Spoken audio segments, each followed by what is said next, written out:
Assalamualaikum warahmatullahi wabarakatuh. Nama saya Emma Jimmy Rohmadi, NPM 194602110. Kelas paralel jurusan Ilmu Pemerintahan, Fakultas Ilmu Sosial dan Ilmu Politik, Universitas Lampung. Di sini saya akan menjabarkan rekomendasi yang akan saya berikan kepada pemerintah terkait COVID-19. Di sini saya akan menjabarkan rekomendasi yang akan saya berikan kepada pemerintah terkait COVID-19. Pertama-tama, saya akan menjelaskan apa itu corona. Coronavirus adalah kumpulan virus yang bisa menginfeksi sistem pernapasan. Pada banyak kasus, virus ini hanya menyebabkan infeksi pernapasan ringan, seperti flu.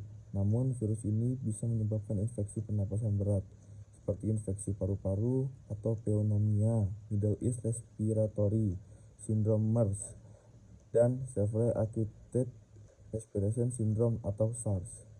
Selanjutnya, dampak apa saja yang ditimbulkan dari pandemik virus corona ini?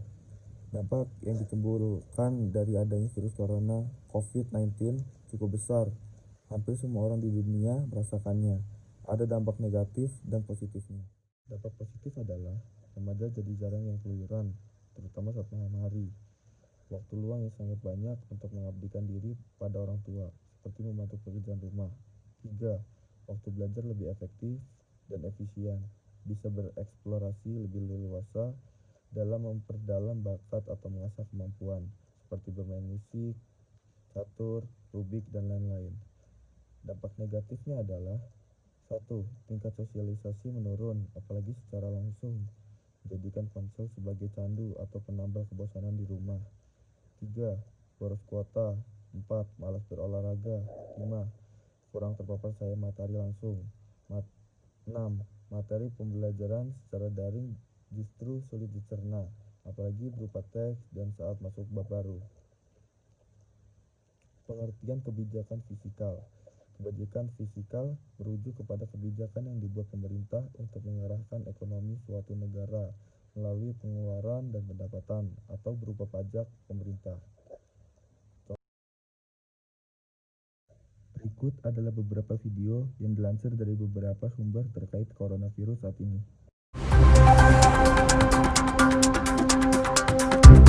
Dari hasil tersebut, kita dapatkan kasus konfirmasi COVID-19 yang positif sebanyak 993 orang, sehingga totalnya menjadi 30.514 orang. Kalau kita lihat lebih detail lagi, kenaikan tertinggi pada hari ini kita dapatkan dari pemeriksaan di Jawa Timur, sebanyak 286 kasus. Meskipun pada hari yang sama Jawa Timur juga melaporkan kasus sembuh sebanyak 154 kasus. Kemudian DKI Jakarta 104, dan DKI Jakarta berdasarkan kajian yang kita dapatkan dari data, sebagian diperoleh dari hasil tracing yang dilaksanakan secara agresif terhadap kontak positif, ditambah lagi dengan pekerja migran Indonesia yang masuk melalui Soekarno-Hatta. Hari ini juga melaporkan 85 sembuh untuk Jakarta. Kemudian Papua 87 orang bertambah, Sulawesi Utara 79 orang, Sumatera Utara 68 orang. Ini adalah jumlah yang tertinggi. Sementara masih ada 17 provinsi yang melaporkan penambahan kasus di bawah 10. Bahkan beberapa di antaranya tidak ada penambahan kasus. Jumlah kasus sembuh pun juga cukup menggembirakan. Sebagai contoh, di Banten, ada 36 kasus baru dan 41 sembuh. Kemudian juga di Kalimantan Barat, ada 15 pasien sembuh sementara kasus baru 10 orang. Kalimantan Timur ada 10 orang kasus baru, tapi dilaporkan ada sembuh 22 orang. Termasuk Kepulauan Riau, hari ini menambah 4 kasus baru, tapi ada 12 kasus yang sudah sembuh. Demikian juga Kalimantan Utara, 1 kasus baru, 12 sembuh. Bengkulu tidak ada penambahan kasus dan ada yang sembuh sebanyak 12 orang. Oleh karena itu, total sembuh yang kita akumulasikan adalah 464 orang, sehingga totalnya menjadi 9.907 orang. Meninggal 31 orang sehingga total menjadi 1.801 orang. Apa yang harus kita lakukan supaya virus corona tidak menyebar ya? Pertama, rajin mencuci tangan dengan sabun dan air yang mengalir. Sabun bisa membunuh virus corona dan virus lainnya di tangan kita, lalu ikut jatuh terbawa air yang mengalir. Kedua, batuk dan bersin dengan cara yang tepat. Tutup hidung dan mulut dengan siku dalam. Hindari menutup hidung dan mulut dengan telapak tangan, karena bisa membuat virus jadi menempel di telapak tangan. Ketiga, pakai masker. Virus corona yang melesat ke arah kita tidak akan bisa masuk kalau kita menutup hidung dan mulut dengan masker. Keempat, tetap berada di rumah dan lakukan kegiatan dari rumah.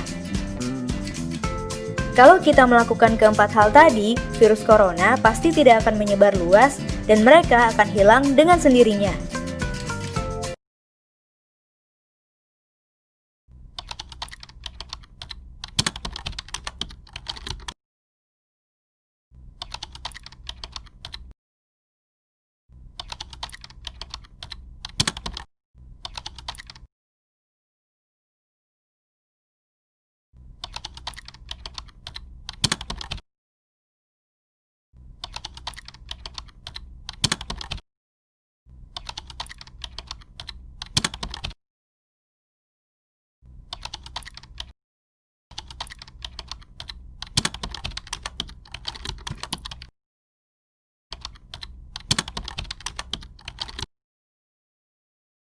Bahaya corona itu nyata. Negara-negara paling hebat pun kelabakan dibuatnya.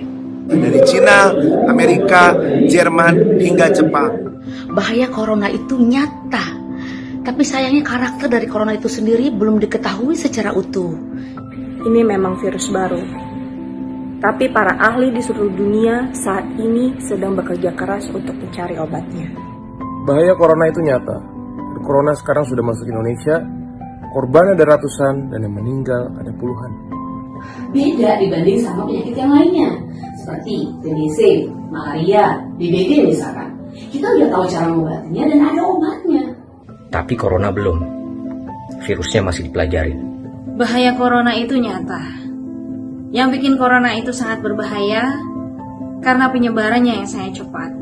Orang yang kelihatannya sehat, ternyata ada yang positif corona. Kita tidak pernah tahu teman, tetangga, atau orang yang papasan sama kita itu sudah kena atau belum. Bahaya corona itu nyata. Kita harus melakukan sesuatu yang belum pernah kita lakukan sebelumnya, yaitu stay at home. Di rumah aja. Kita tetap di rumah aja. Dan jangan keluar rumah kalau tidak terlalu penting.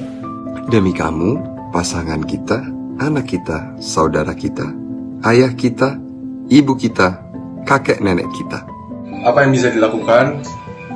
Di rumah aja, ya. Social distancing. Please, please, please. Jaga jarak fisik, hindari keramaian. Di rumah aja bukan berarti untuk melindungi diri sendiri loh. Di rumah aja adalah gerakan untuk melindungi orang terdekat, orang tercinta, atau bahkan orang yang tak kita kenal. Terkena corona bukanlah bencana pribadi. Sekali kita terkena corona, maka orang-orang yang berinteraksi dengan kita juga terancam bahaya. termasuk orang-orang terdekat dan orang-orang tercinta. Maka sangat penting untuk menjaga jarak. Mari belajar menjadi soliter. Hari ini menjadi soliter adalah tindakan solider. Soliter adalah solidaritas. Ingat, ini bukan demi kita aja, tetapi ini demi orang-orang yang kita cintai.